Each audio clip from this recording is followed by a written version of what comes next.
Good evening. Turn down the lights a bit. Too bright.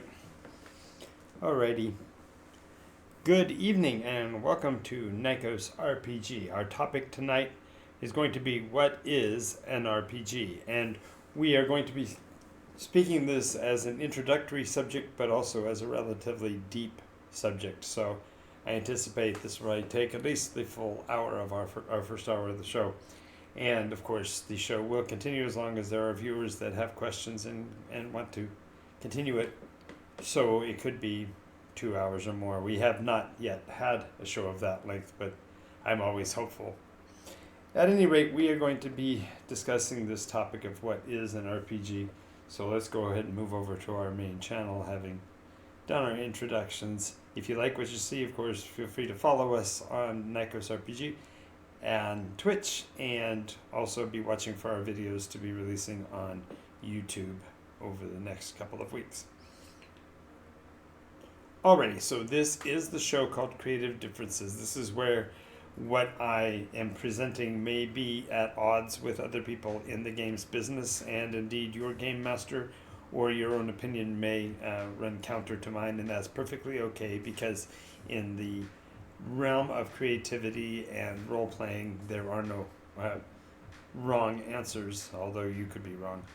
I'm kidding, I'm a kidder. Anyway, so in the terms of what are creative differences, in this case, when we speak of what is an RPG, what is a role-playing game, I think it's so interesting how you switch from an RPG, because the sound of R begins with a vowel sound, so R is therefore an RPG, whereas in perhaps more proper English it would be a RPG. Weird. Anyway, so when we speak of what is an RPG, the first thing we have to look at is the terms role-playing and game. The concept can be focused on anywhere along that line, and I realize that box is going to be problematic and in my way, so give me a moment while I position myself. There, now it doesn't bother me so much. The concept of role-playing game can be looked at with the emphasis on different syllables, so to speak.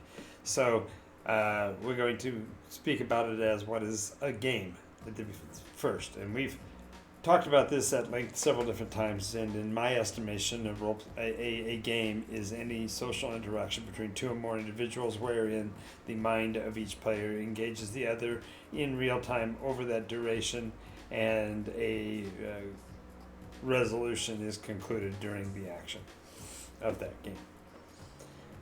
Having said that, therefore, role-playing can be a modifier of the game element, or it could actually be the game can be a defining characteristic of the role play. So we're going to look at those nuances together today and talk about what those might be.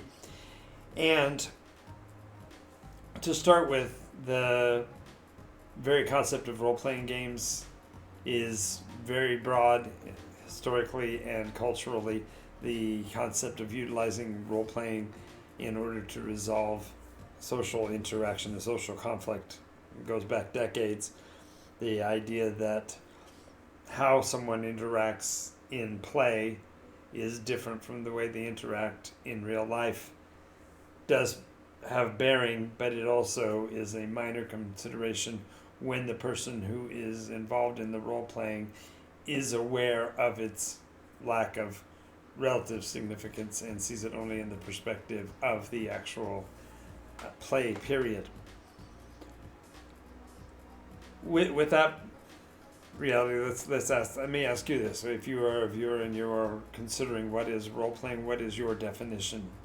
Of course, if you have a definition other than the one I've already given, or you have some new perception you'd like to include, leave that message with us in the chat box if you're online with us now, or if you are with us in the longer conversation, feel free to put it in the comment section. I would love to hear your take on it. But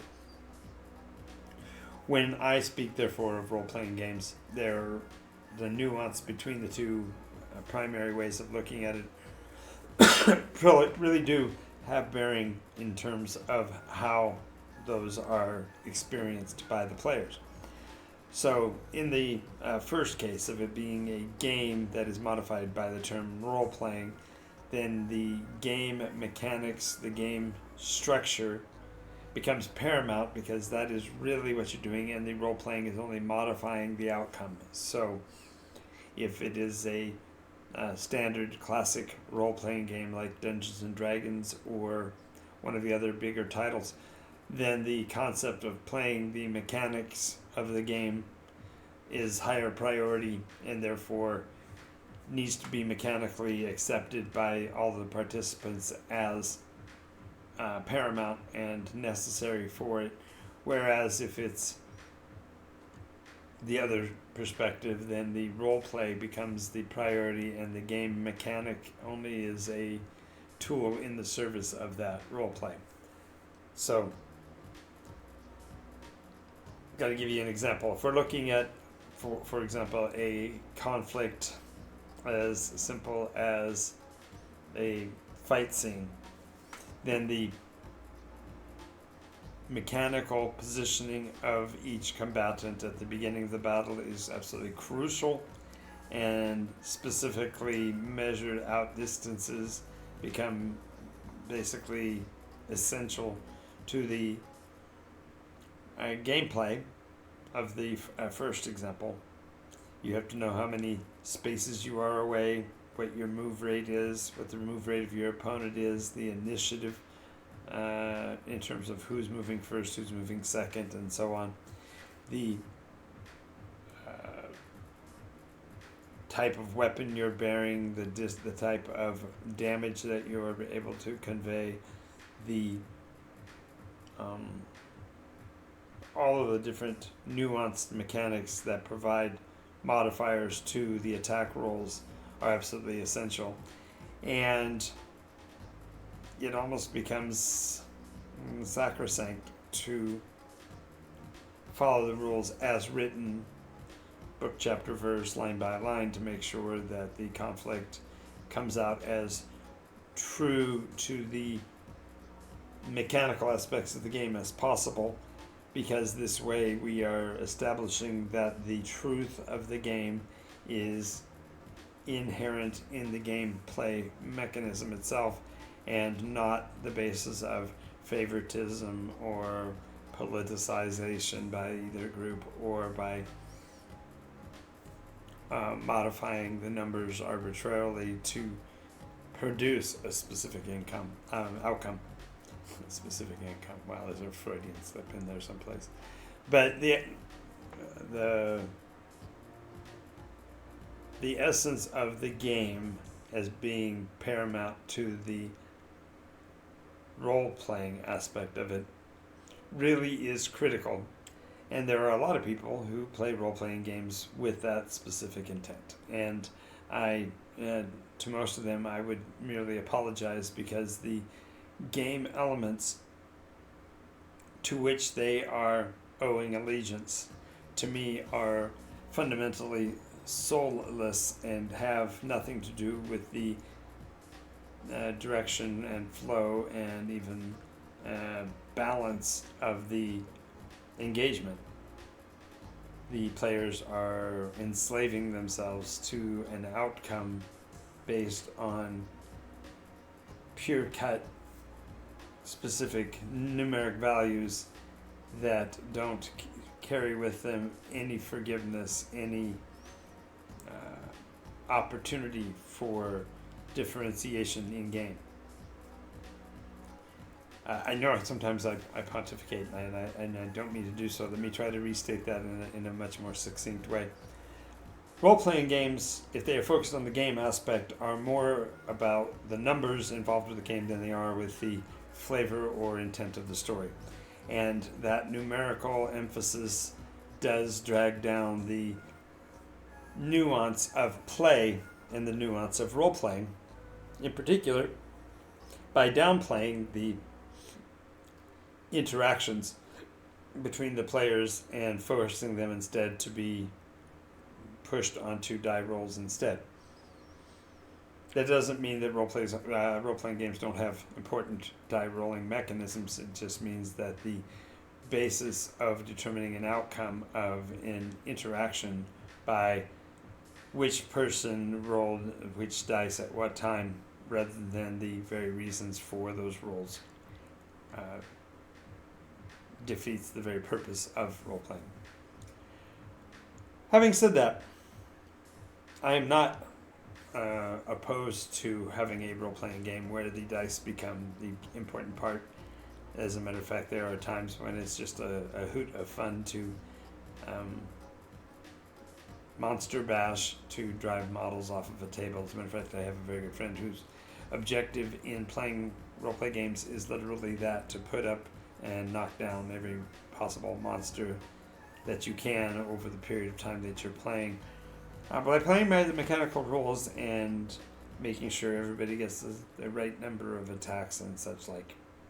And it can be fun, but it isn't the same kind of game as a true role-playing game, which, now, I've mentioned it before, but the basic concept of a role-playing game is that you are role-playing and then utilizing the game mechanics to resolve those few moments where there is uncertainty in the ensuing action, and the dice rolls tend to be able to moderate that a bit, and therefore maintain a level of continuity, scene over scene. Okay, so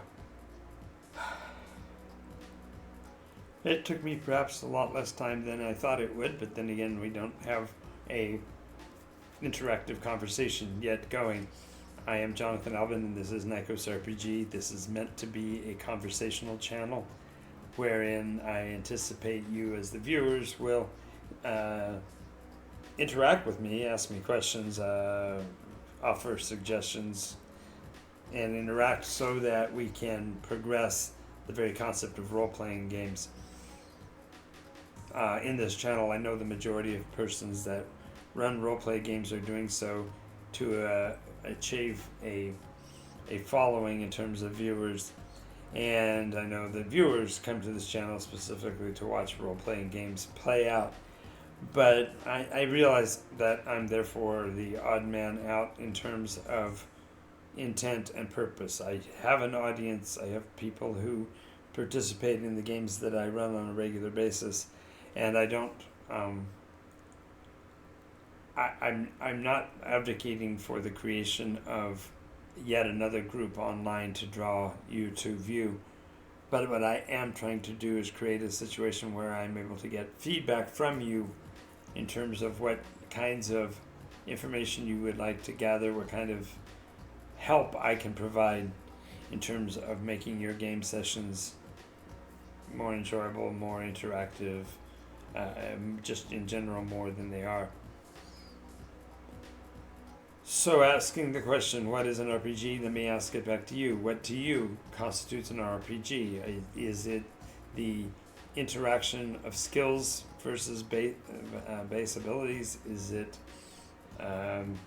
simply monster bashing, creating a set of numbers and then comparing that set of numbers with another set of numbers in such a way that you resolve an arbitrary combat in between them? What does it mean to have a session that is heavy in roleplay? Is that more dice rolling or more social interaction? And if it's more social interaction, how can we promote that? And how can we emulate the interactions more so than merely the combat actions? Because most RPG mechanisms out there just simply beat the dead horse, so to speak, and don't do anything to enhance the player's experience. I say that, of course, with the understanding that Nikos RPG does. And so what I can tell you about Nikos RPG in terms of what is an RPG is that Nikos RPG is a genre non-specific mechanism for resolving skill checks versus skill checks versus scenario conditions, and skills checks versus competitive positioning. in order to create relatively quick responses that feel more natural than they would in regular role play. And by doing so, provide the mechanism for a wider array of role play potential scenarios than otherwise capable of being demonstrated. So I anticipated the show would go much longer than this, but we have hit the gist of what I expected to cover in terms of what is an RPG. I suppose I could go over what it is not. An RPG is not a board game. The concept of the position and placement of your persona within the scene is a malleable and adaptable positioning, and the player should have near infinite options in terms of where they move to, what their actions physically could be, as well as what potential they might be able to accomplish given their skills and their limitations and their capabilities. And the more these choices become available, the less like a board game, a role-play game becomes. The biggest challenge to mechanisms like the new Dungeons and Dragons sigil system and such is that it is locking the persona and the players and their characters, if you will, directly into the mechanics of a specific system, and the backlash to that is rather, I believe, going to be rather expensive. I've just recently heard about the move from Dungeons and Dragons to arbitrarily adjust and adapt every person's online characters to conform to the new set of rules, even for those persona that may have decided or wanted to opt out or remain playing in the older system and the like, that they just simply made the choice overall to moderate everybody's persona, everybody's character into the new version of the rules to the extent those rules are available right now. So this could be catastrophic from their standpoint, because if enough players are upset with this or offended by this, there may be a mass exodus. And I couldn't tell you, but what I can tell you is that the system specifics of Nikos RPG are expressly built so that your persona is absolutely under your control as a player. The director doesn't have any say over the advancements or the skills that you pick up or the direction that you want to take the persona. That's wholly a subject for the players to resolve. And when you look at Nikos as an RPG, as a genre non-specific, you are giving the entirety of the potential RPG environment a facelift, because you are, I guess, you are undermining or altering the expectations of the players, because they believe that a mechanic of a system is going to define that persona absolutely, and by having a mechanism whereby the players' numbers can be altered and modified to make them fit another system is kind of revolutionary as well. Now, this process of bringing a persona or a character from a different RPG into the Nikos RPG system is fundamentally a one-way course, because the advancement process in Nikos RPG is so different. You're not having to wait around for the director to provide experience points. You're not reaching for a book every level to figure out what you want to advance. You simply choose which skills you currently have and advance them on the fly every session, and therefore you have nearly infinite options that you can pursue.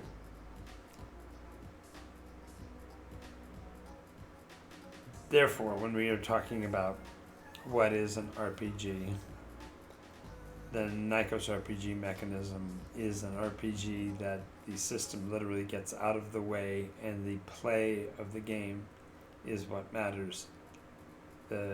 as Shakespeare would say, the play's the thing to capture the conscience of a king. The play mechanism of Nikos is intended to leave you as the player in control of where your destiny and your persona will go. So, I need to notice we have a viewer, so welcome to Nikos RPG, and if you like what you're seeing, make sure you follow us here on Twitch, and if you get a chance, go over and check out our videos at nikosrpg.com. We'll be adding more of those as we go along, and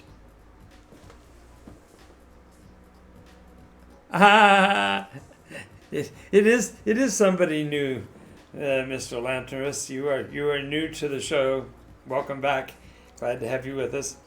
And if you have any comments about your perspective on role playing, now I haven't gone into all the different possibilities of the way people play role playing games, but I've talked about fundamentally is the elemental difference between playing a game that is you are new to the show, so welcome. Yes, I knew it was you. I recognized the name's axis. That's why I was utilizing that, because that's what's on the screen, but thank you.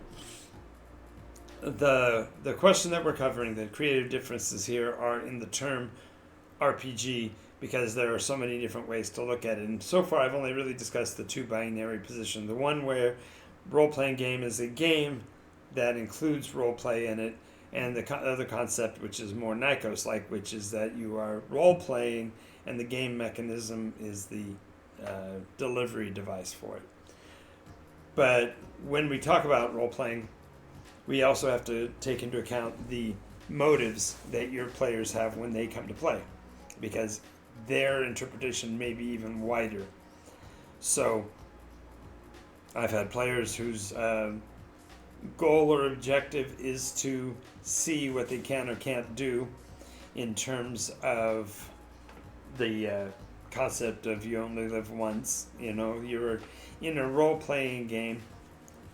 So what is it that you find are the physical limitations within the game? I have a very good friend who, in the world of Terra, here on Earth, he is paraplegic, and he's dealing with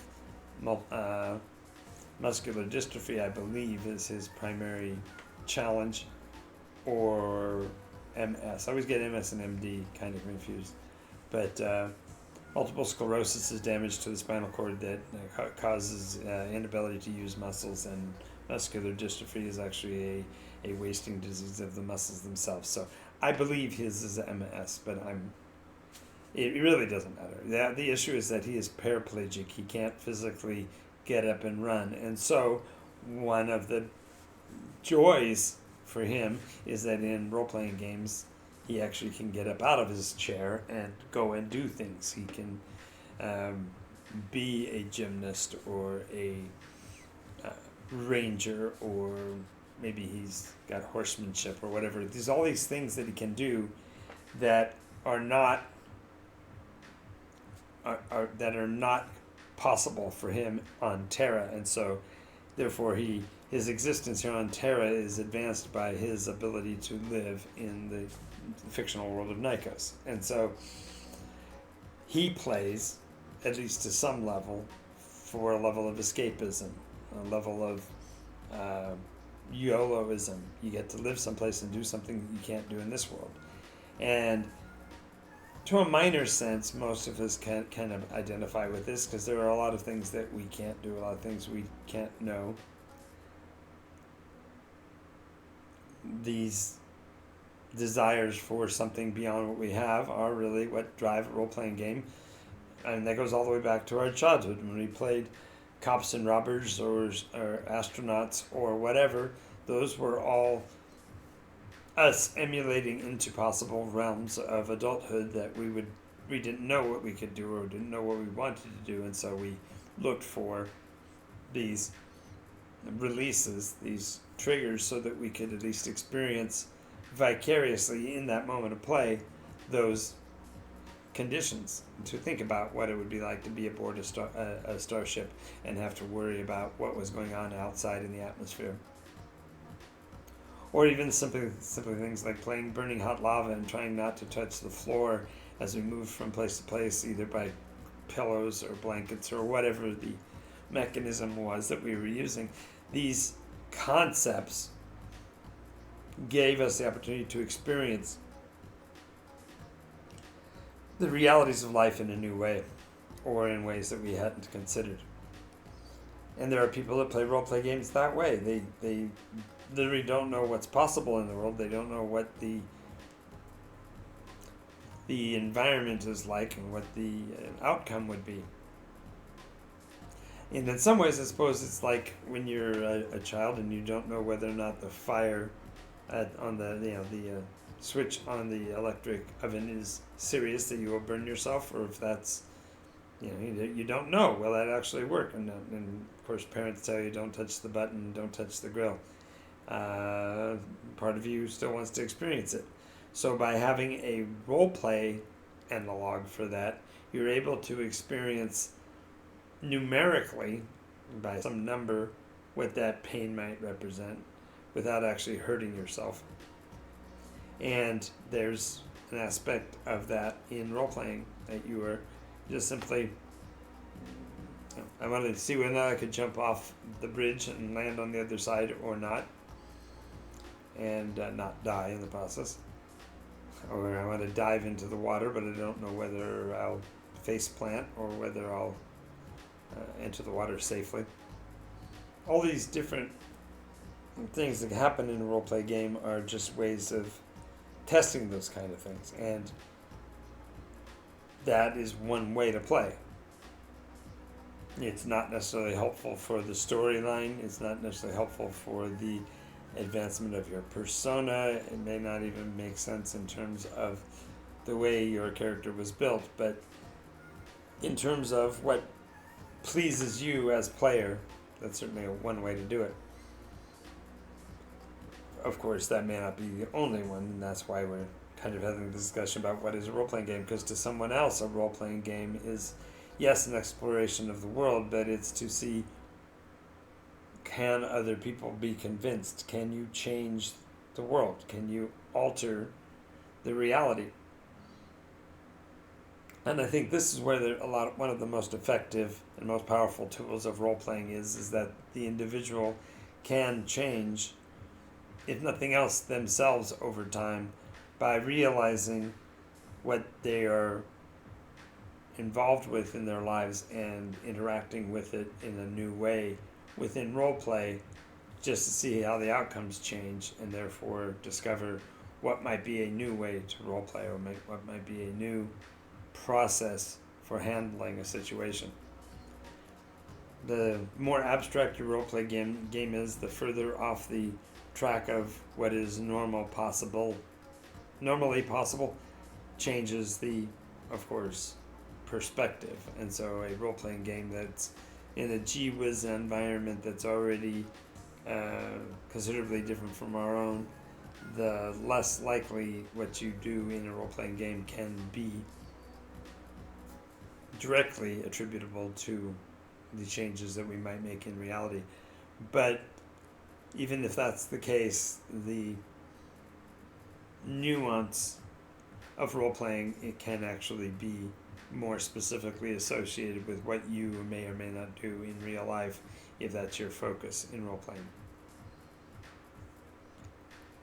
A third element of role-playing is the mechanics test, and that's the person who wants to determine whether or not the current mechanism is realistic. How often does what might happen in the game become a reality in the world by the expression of the rules mechanism on the world? So if I want to figure out whether or not a car crash is going to be as injurious in a fictional setting as it is in the real world, what do? You role play the car crash. You actually consider what variables there might be, and then try to include them in the mechanism so that the outcome matches the The fictional outcome matches the actual outcome, or something similar to it. And in a lot of ways, that requires a meta play environment where the game master and the players are sort of commiserating to accomplish it. They're not actually playing the scenario to see how real it is. They're not playing it to see how fake it is. They're wanting to see whether or not they can emulate the reality in the role-playing mechanism. Now, all of these different points that we're talking about are really talking about the interaction between the player and the game master. And so it really brings the question back to, what is an RPG? To my way of thinking, and perhaps this might be my own opinion only, but pardon me. Role-playing game requires the storyteller or game master or director or whatever you want to call him to be driving forward a story with mechanisms that the game players can interact with to alternatively drive forward the story or intersect with the story to create the scenario, the situational triggers that the players want to have occur. And a good role-playing game gives the player agency kind of top billing to make sure that it feels accurate, but at the same time doesn't surrender the story to player whim, just to acquiesce to the player. And this is where the creative differences probably come between myself and most other game masters, is that a great many game masters are looking for a balanced system whereby they can tell the story they want to tell and only have the players engage exactly in the ways that they intend. And the biggest challenge with that is that does leave the players in a somewhat railroad condition where they can only interact so that the game master's reality is maintained, and that's problematic. Conversely, there are players who literally thrive on breaking the game master's story and driving the elemental pieces of the story towards an objective that they, as players, would prefer. And I've been in those situations as well. And the reality is that both of them are echoes of each other, and yet really they are both dancing around the reality, and that is that from both a player and a game master standpoint, a role-playing game that is effective is one that's going to challenge the players to make decisions that may or may not feel comfortable to them, but that make sense for the persona they are playing, in such a way that the player interaction with the game mechanics and these monstrous enemies and such create an exciting and challenging and endearing world that the players want to see move forward. If you have a better or a different concept of that, see if we go here. Both railroading and murder hobos are bad. Yes, the two extremes, but I think there's a third extreme, and the third extreme is when the individuals, they don't necessarily be murder hobos, but they simply want to be anti-story. Almost like they want to know where the railroad is so they can blow up the bridges. And all three of those are bad. There's the driving portion of role play, to me, that works the best is when the players kind of pick up the story that the storyteller is laying down, but they rearrange it and adjust it to match with what they as players would prefer to have accomplished. In that way, that story is a communication. Let's see. No system can fully replace. Yes. No system can fully replace them. You're exactly right. As a matter of fact, no system can replace that healthy communication. And arguably, all role-playing games could, at the base, just degenerate straight to that conversational process.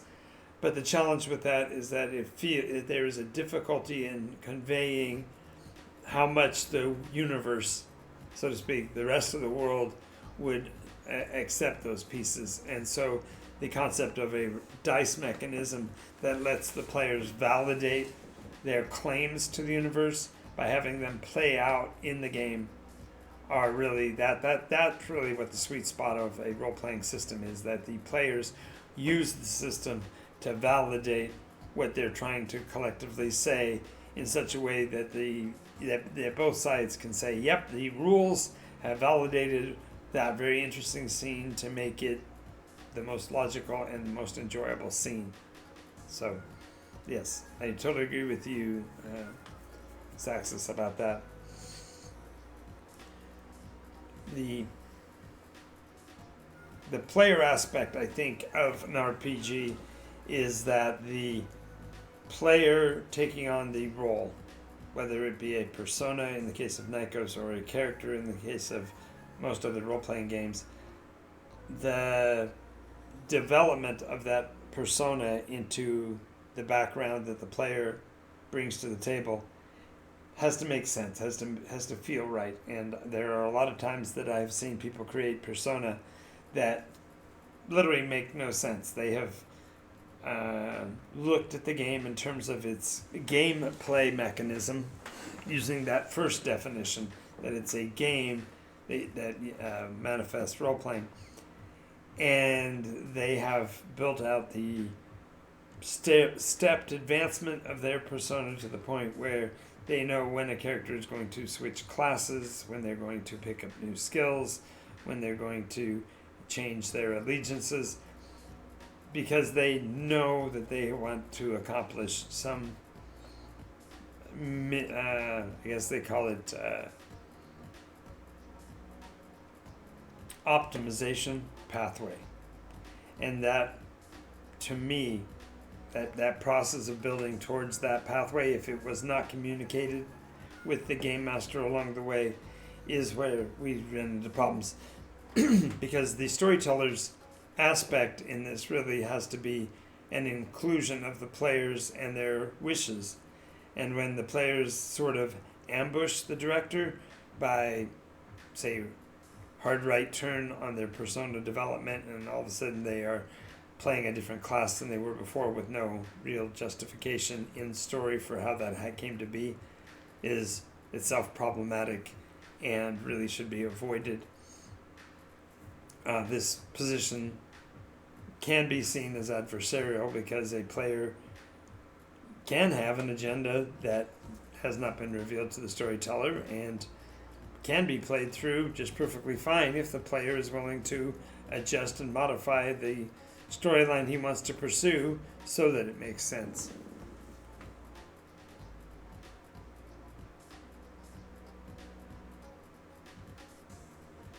So I don't mind optimizing the path beforehand with the player saying how they would like to see their character should develop, so long as they discuss it. Absolutely. In other words, if you have the agenda of I want to be the world's strongest man and I want to swing an impossible hammer and whatever, sure, we can discuss how that can be. The main point, I think, is that the progress that I've seen with the persona that don't do this, they are instead looking for ways to, there's one person that in particular kind of drives me bonkers because he provides outlines of how characters can create infinite loops within the role-playing mechanism of a certain role-playing game, Dungeons and Dragons, explicitly so that the player can undermine or thwart or break the world as the GM has envisioned it, and therefore put themselves in a position to take lordship over the story at that instant. And I don't know why you would want to do that. I don't understand why it wouldn't be a two-way communication street. Yep. Yes, yes. The what I don't like is the surprise. I don't like the, and that may be because of 50 years of storytelling. I also don't like the idea of somebody undermining a mechanism just so they can have lordship over another player. I've known people to do that, where they say, "Well, I want to be the only ranger in the party, so I'm going to basically build this build that lets me break everybody else's path," and that it really can't ever be player versus player for a role playing game, in my estimation, because that is a different game altogether.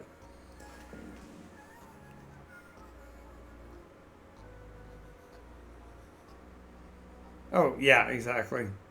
I totally agree with Zaxis that that many of the builds that they propose don't work because of specific trigger words or keywords that were ignored or overlooked, and it it really is more to me, back in the ancient times, long ago, they didn't use the term optimization yet. They were um, far less kind to individuals like this because they were always seen as someone who was looking for breaks in the system, uh, combinations in the game mechanism that hadn't been fully thought out when they were employed, or didn't take into account other limiting factors, and therefore were being used to minimize the weakness and maximize the strength, and they were called min-maxers.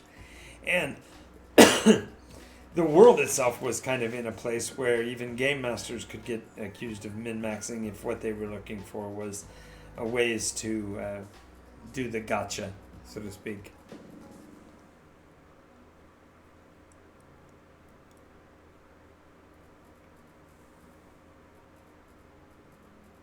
Yep, yep, exactly. When you have multiple ultimizers within a game, you can end up with a war. But I think that goes back to what the optimization is about. And now, as we move into this new generation of role playing, when you have an option like Nakos, the advancement of a persona is only restricted to the creativity of the player in terms of the skills they want to develop and what those skills will manifest in the long term.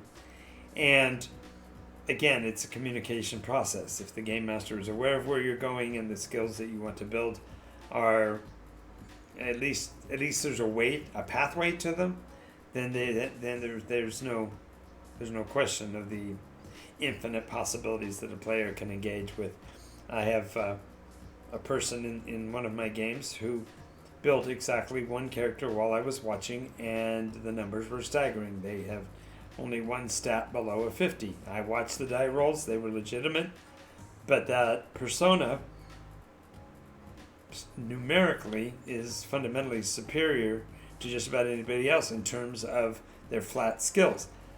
But because of the element of relative positioning, relative success, the idea of the quantum die rolling really has undermined that superiority to the point where the character is still playable.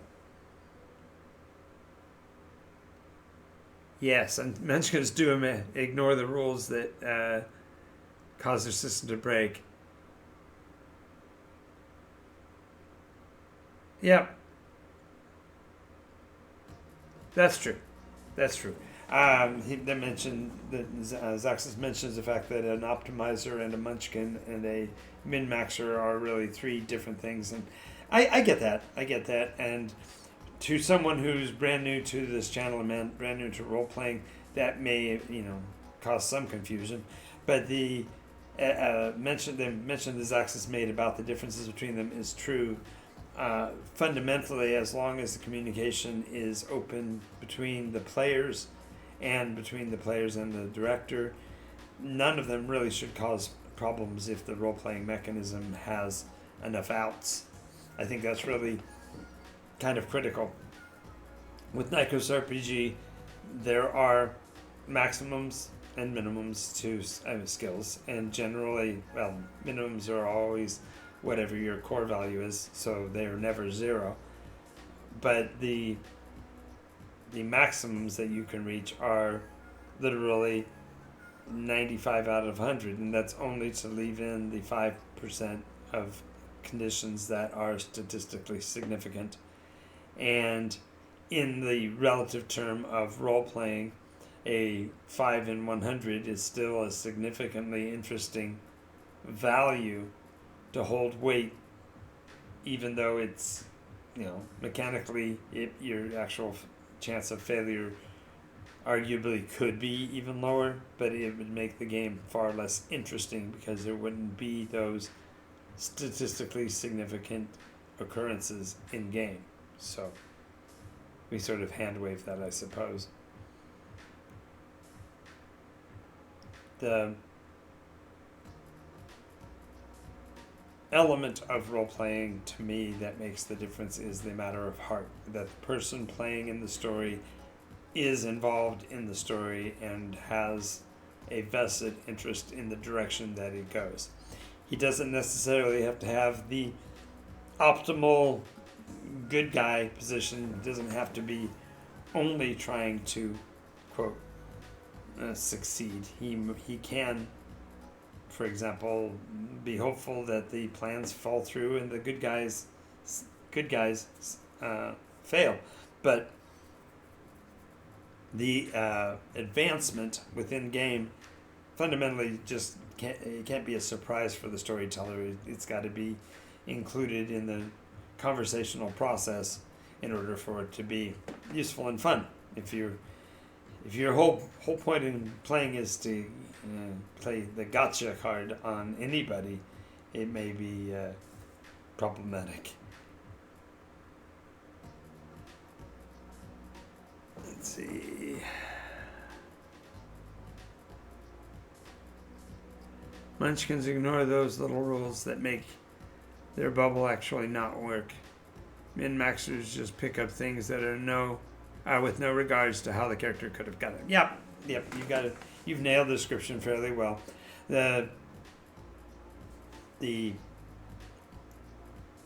I think in some ways that's the reason why I equate the min-maxers and optimizers sort of in the same category, because an optimizer is looking for the advantages that he wants and tries to sculpt his interaction with the world so that they make sense. And I suppose if he had, as I said, discussed it with the storyteller and whatever, then the possibilities would have been higher for that. Yep, I get you. The optimizers do care about the story. And I don't think, Zaxxas and I have actually had this conversation in terms of personas that he plays in games that I've actually run. Quick mention, we do have 2 public games currently, and we may have a third one in the near future on weekends here online via Discord. And if you become a patron of our Patreon program, patreon.com/NightCoastRPG, you can be a member of either of those games.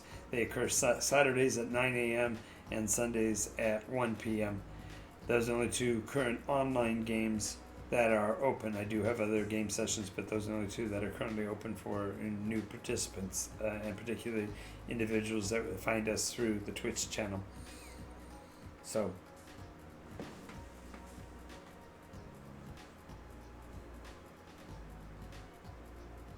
oh no, I agree with you. I agree with you, Zaxxas. I was painting with a broader brush there. I was only trying to clarify my position when it came to min-maxers who happen to be optimizers, not necessarily optimizers that are optimizers on their own. So I didn't mean to push that card too far down the road. But the other thing to mention is that I'm now on the air twice a day. So I'm on 11 p.m. And I was starting at 11 a.m., but due to time restraints, I'm going to be starting that show at 10 a.m. So 10 a.m. and 11 p.m. every day. Each episode will be a little bit different. Tuesdays, for example, are going to be Night Ghost News Days. That is, one of them will be about Nikos, the RPG, and where we are on the development and how you might be a part of the advancement of the Nikos RPG mechanism going forward in terms of the Kickstarter and that kind of thing and how you can support it and where we're going with that. And yes, all of these are Pacific time. Right now, I think we're in Pacific Daylight Time. I was getting it backwards, but yes, we're in Pacific time zone, so that's 10 a.m. and 11 p.m. both in Pacific time. And so Tuesday is News Day. So the morning broadcast will be Nikos News. Will be Nikos News Day for the Nikos brand, and then the evening will be Nikos Nightly News from Nikos itself, as reported by the Gnome News Network. I haven't decided whether or not I'm going to use a silly voice for part of that or something, but it's going to be much more of a ongoing reflection on what's going on within the stories of Nikos, and those are going to be particular to the Nikos RPG 9th iteration timeline. If you are interested in playing, we do have live games at Board Game Paradise in Redlands, California, and those games are also at in Pacific time, so 6 p.m. To 10 p.m. on Mondays and Tuesdays in Redlands.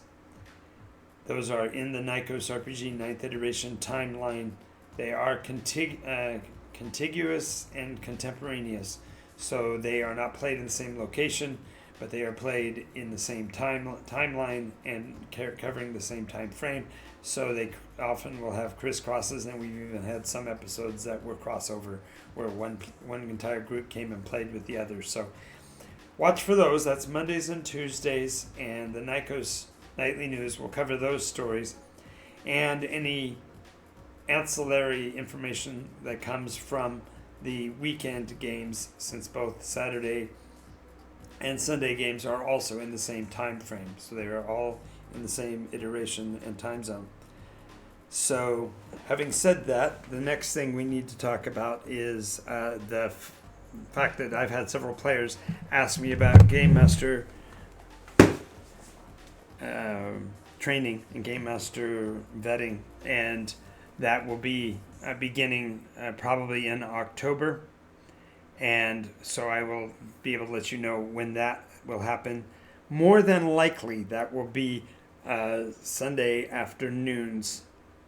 That was not a spider. That was a rather large water bug. We had a bit of a water leak, and so we've had some very interesting little black critters crawling around. So, yeah, I got him though. Good news. So, and he was foolish enough to walk right out in front of me. So how dare he? Anyway, so.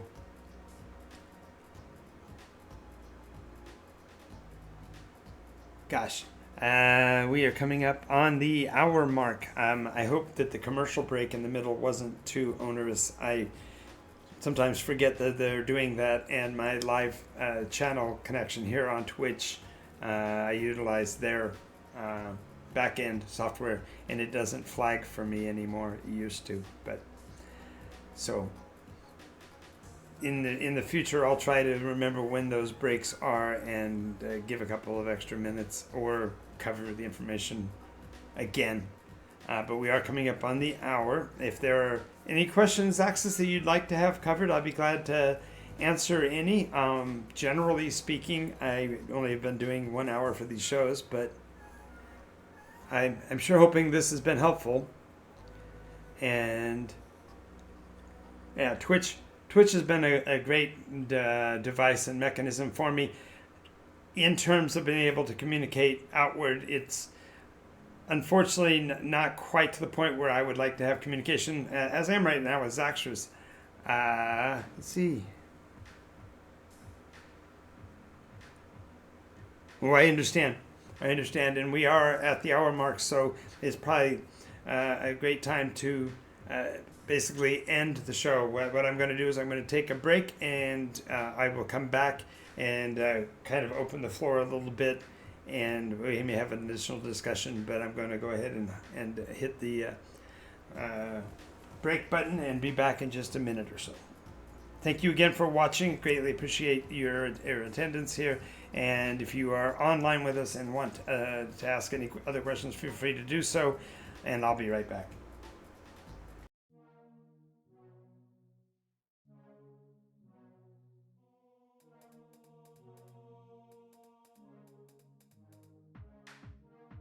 Absorbing damage is the name of the game. From the claws of monsters or the heat from a ball of flame. Our strength in numbers is a roll of the dice. Played 1,000 hours and I think that I died just once. Or maybe twice. I live in dungeons. Dungeons.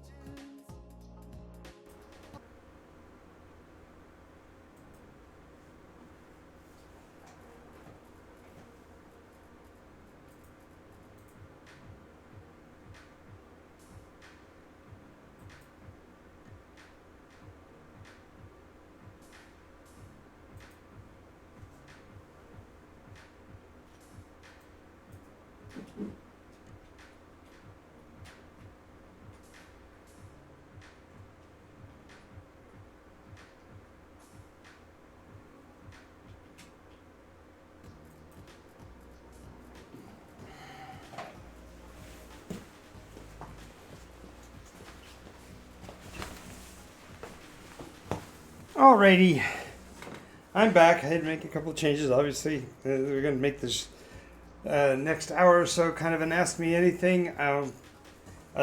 Basically, relate stories unless you have something in particular you'd like to ask. And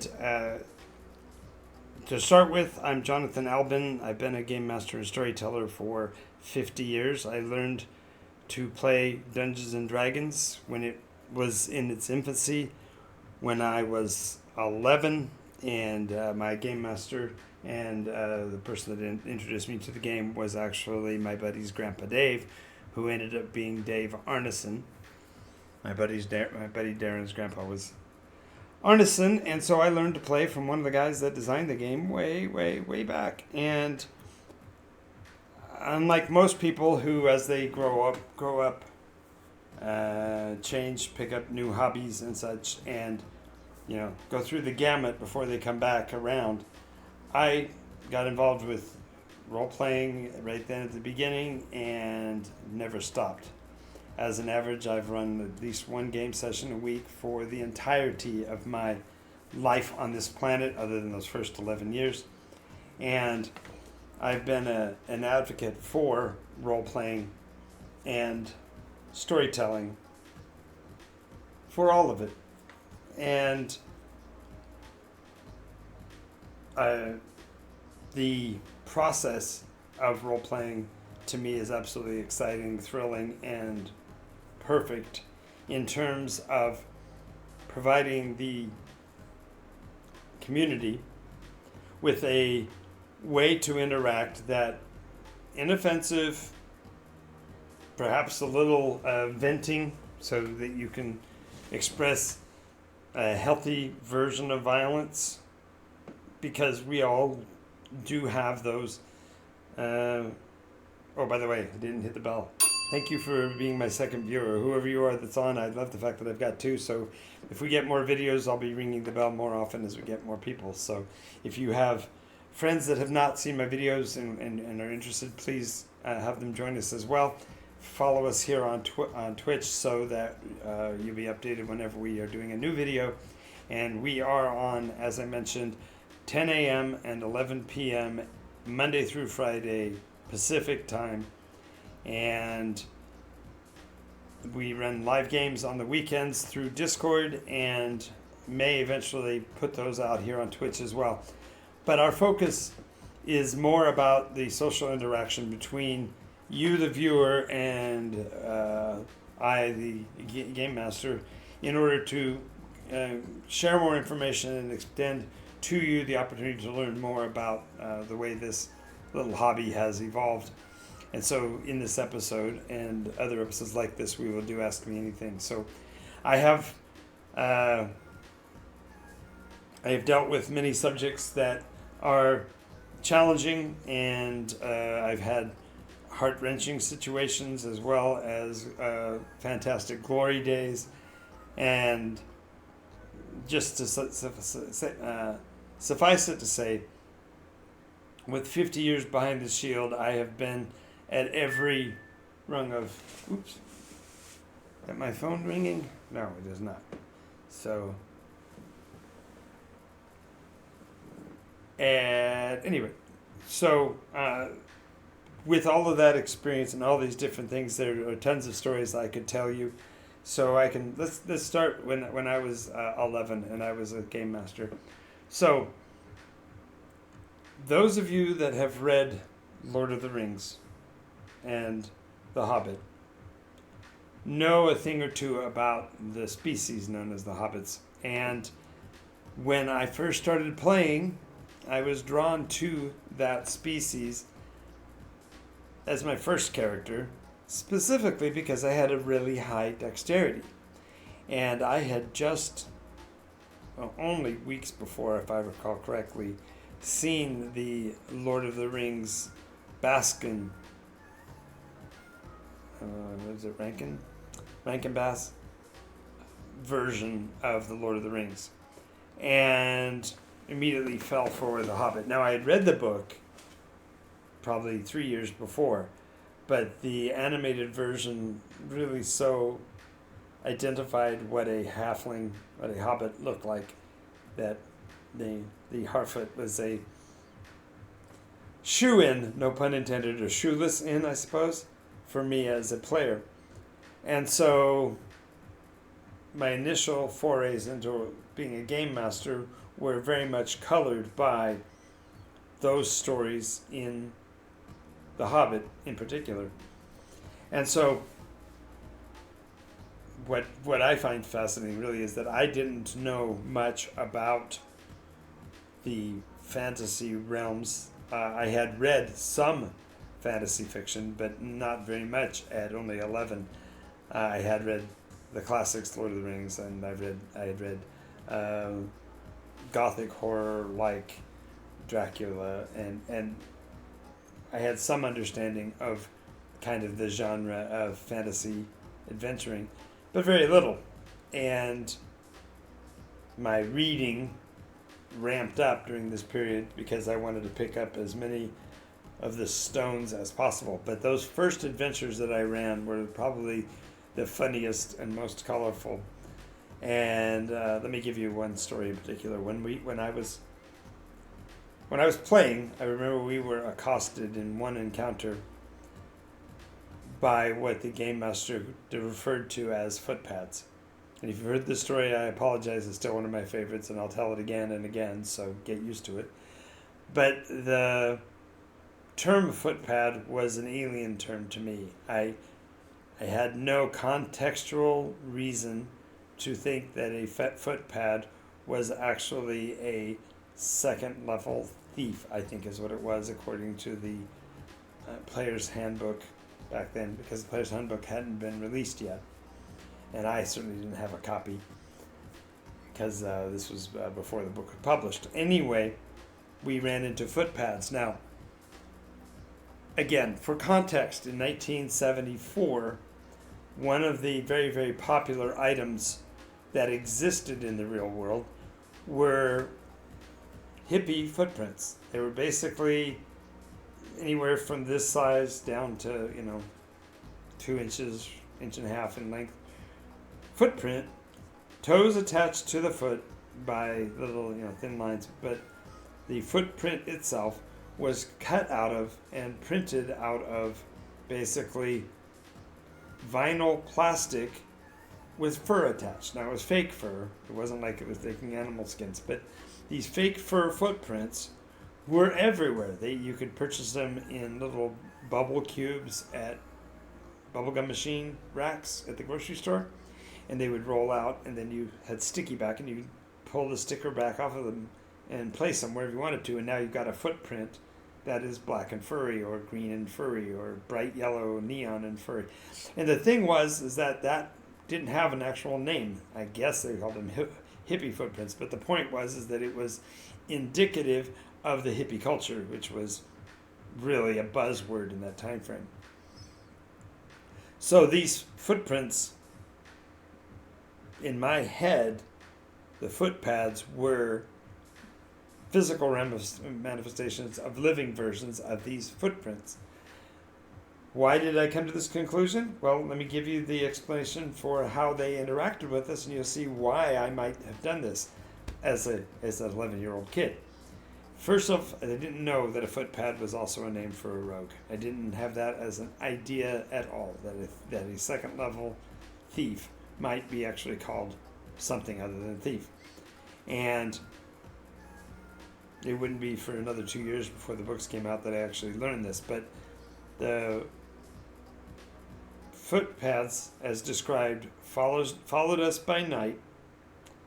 It tracked our footprints in particular. So in my mind, I could see these pads moving along our pathway in our footprints, tracking us, keeping track of where we are, moving to catch us. The second thing is they attacked by night. Well, if they're little tiny footprints, they wouldn't be noticeable much in the dark as they moved inexorably closer to us. And so this idea of the footpad as a footprint was comical. In my head, I was thinking it was hysterical. And then finally, they attacked us by going after our throats. So I had also just recently seen the Holy Grail, and the idea of these footpads doing like the rabbit did and just going for the jugular was absolutely hysterical. It's like, yeah, that makes perfect sense. The pair of them would go after the throats of the adventurers. So in my mind, and therefore in the world of Nikos, and in my very first adventures, that's what a footpad was a set of these, and they always traveled in pairs because that's the way they engaged with us. So I imagine these pairs of footpads being nothing but these footprints with voracious mouths on the bottom side of the feet. I know it's corny. I'm 11. Give me a break. So that was one of my primary monsters when I first started game mastering. I also realized without a monster manual, and the game's name is Dungeons and Dragons, I'm going to have dragons. But there was no scale by which a dragon could be played. There wasn't anything. I had never seen a dragon in terms of engagement. I didn't know physically how big they were. There were several books out at the time, like Dragon Riders of Pern by Annie McCaffrey, that suggested that dragons might not be evil, might not be bad. Dungeons and Dragons, the book, when it did finally come out a couple of years later, I got a chance to see that, and we saw the golds and the brasses and the bronzes and such, and so we could start to build towards a Dragon Riders concept within the worldview, but there wasn't that yet, and so I stayed away from the dragon end of things, and instead I worked on the dungeons. It's like, okay, well, even before I knew that the footpads were thieves, I could see them being sneaky inside of a dungeon. Next thing that I was aware of in it were mushrooms, and we had engaged with the concept of the Shrieker, a monstrous creature that triggers based on proximity and basically acts like a car alarm and calls for monsters to come for it, with the ostensible theory that the animal shrieking to draw attention to itself because it has fully gestated and is ready to spread its spores or whatever. This definition of a shrieker kind of started me down a specific process of considering storytelling from a new perspective, in that most of the game masters of my time frame literally were drawing maps, stuffing them with monsters, and then fundamentally playing the opposite side of Munchkin. They were building the dungeon, and the players were coming in, kicking down the doors, stealing the treasures, and moving on, without any concern for biology, for ecology, and bio life science cycles. There was none of that in the material. Now, when the Monstrous Manual came out, they gave you the opportunity to understand a bit more of the biology of the creature, how it operated in groups, and how it searched for food and that kind of thing.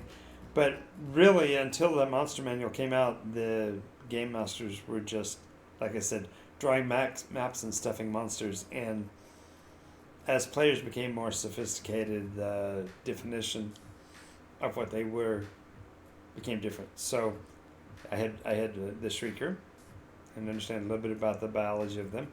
I had skeletons, and I didn't have much on them other than they were animated guardians, and generally they guarded something. So usually I would put a chest in a room, put a couple of skeleton guards, that kind of thing, so that there was a reason for them to exist. There was no biology to them because they simply reacted to the players entering the tomb, which lent itself into I suppose, the other motif of role-playing games that we really haven't talked about, and that's the concept of the trap dungeon. There was an individual, and I couldn't even tell you his name, but his persona was Grimtooth, and Grimtooth's traps was a wonderful resource, and if you can find it, it's still a great resource. Grimtooth's traps generally are visual drawings and narrative descriptions of the variety of traps you might include in a dungeon, and explanations on how they're triggered, what triggers them, how they came to be, how they are reloaded if they have the capacity to be such, that kind of thing. And so how they even might work within a biology cycle of creatures below.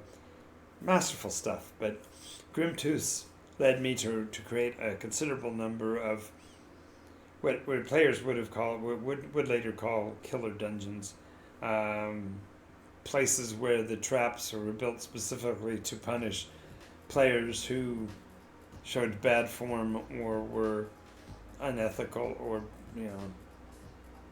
individually destructive for no apparent reason.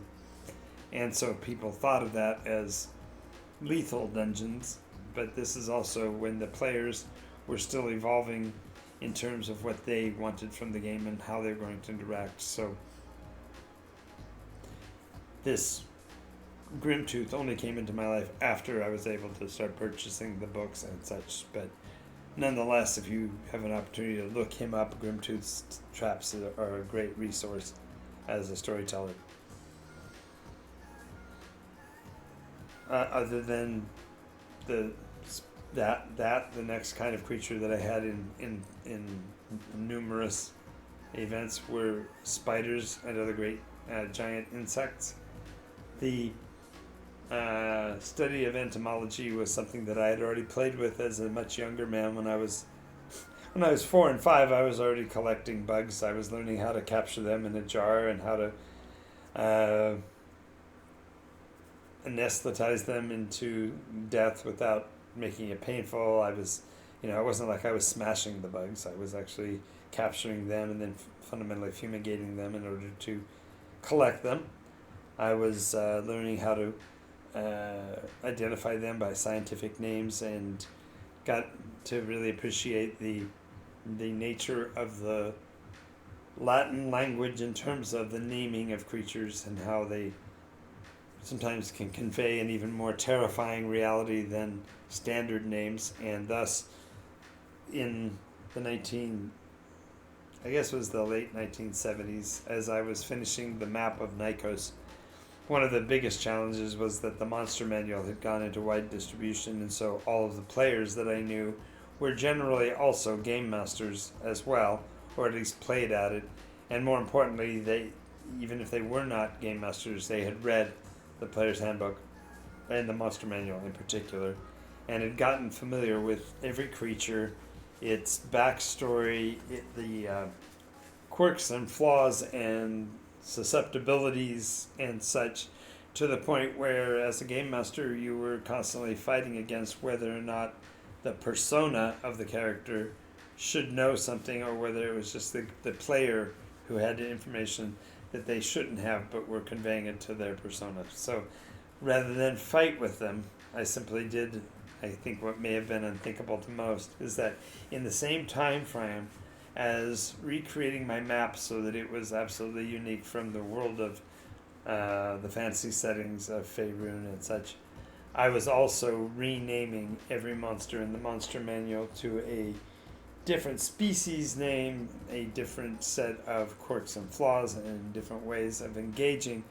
so that my players would have to learn the world of Nikos and its elements more succinctly. And that, I think that process really did help in terms of making the game more enjoyable, not only from my standpoint as storyteller, because I wasn't having to compete with meta knowledge, but also to my players, because the world was not cookie cutter. It wasn't the same. The skies were different, the creatures were different, the flavor was different, everything was new and fresh. And though the players could learn, and did indeed start to learn how the creatures acted, nonetheless it was a great time for them to explore and experience the newness of creatures. And I think that's something that kind of fell away during the interim decades, is that the players become more and more familiar with the monsters and more familiar with the tropes, to the point where it's nigh impossible to surprise them in terms of game engagement.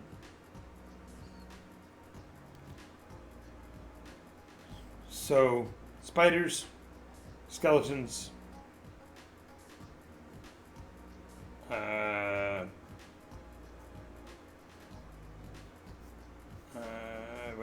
what I call foot pads.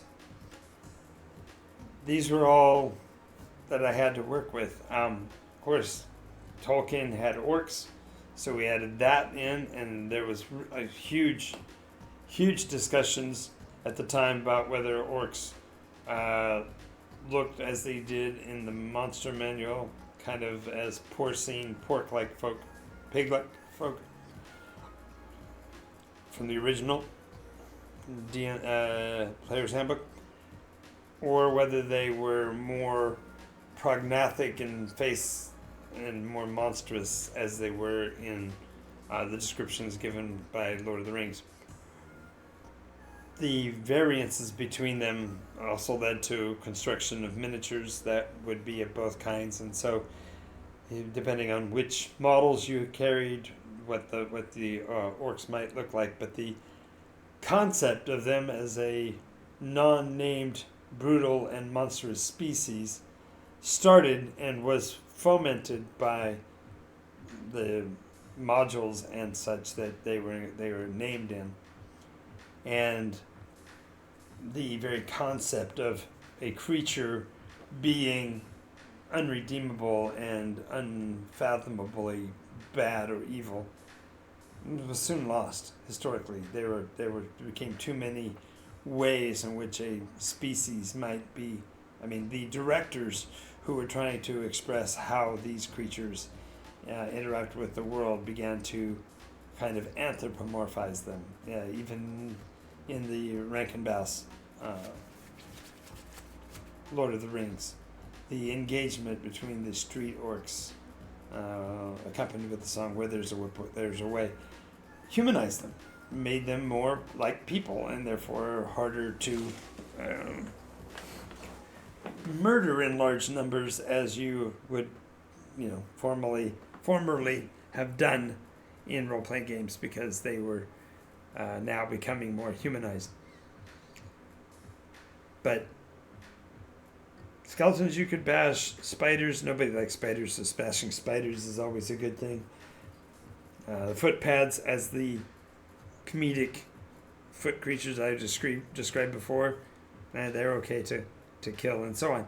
So that the monsters just literally became fodder for the engine of your character advancement.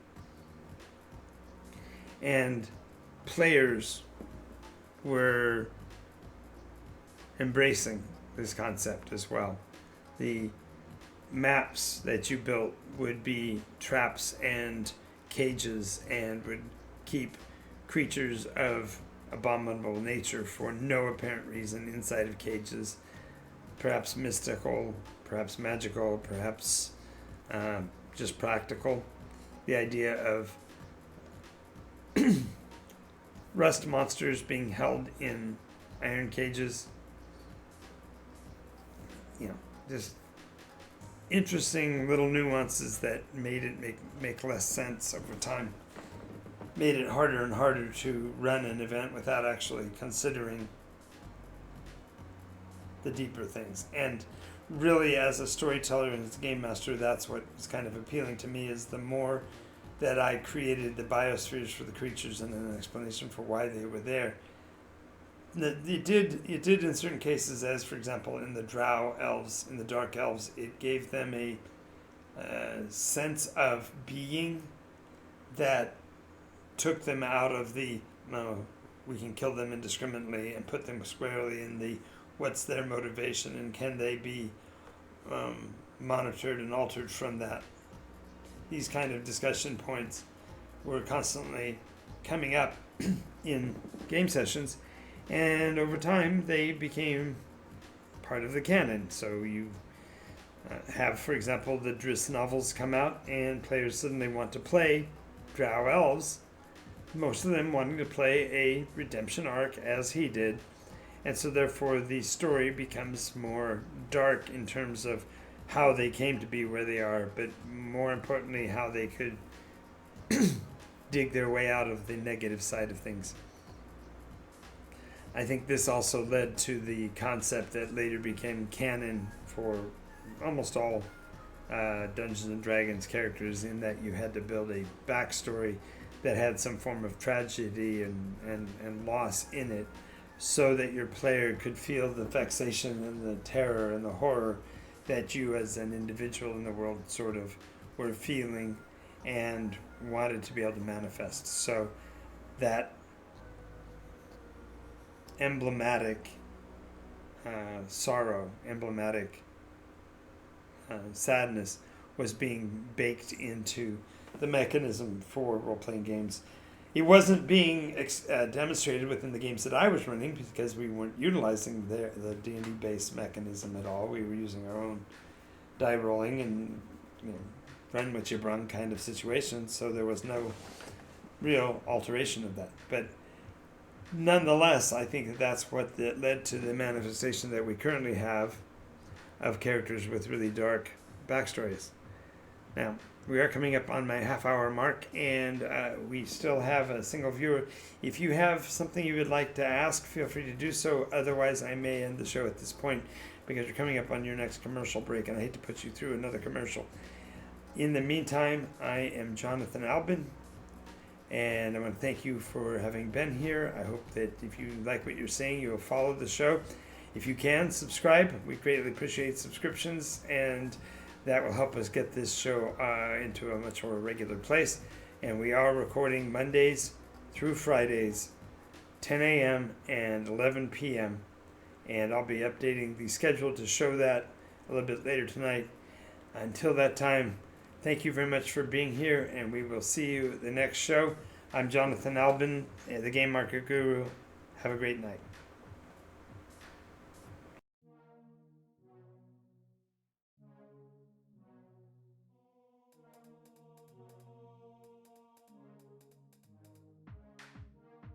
Absorbing damage is the name of the game. From the claws of monsters or the heat from a ball of flame. Our strength in numbers is a roll of the dice.